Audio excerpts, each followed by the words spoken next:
兵戈中伏，軍犬傷心死。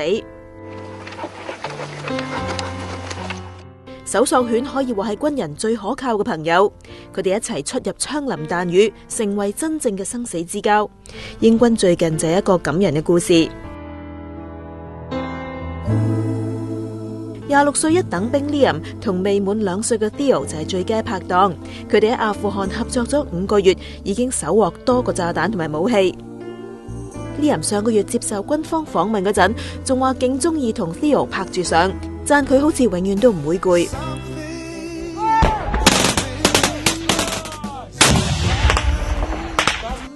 可惜 Liam 星期2執勤嗰陣，俾塔利班伏擊，中槍死亡。目擊主人去世嘅狗仔陪遺體返基地之後，突然病發死亡。當局估計佢係傷心過度致死。有網民話，雖然故事令人傷感，但係相信佢哋可以喺一個冇戰爭嘅國度團聚。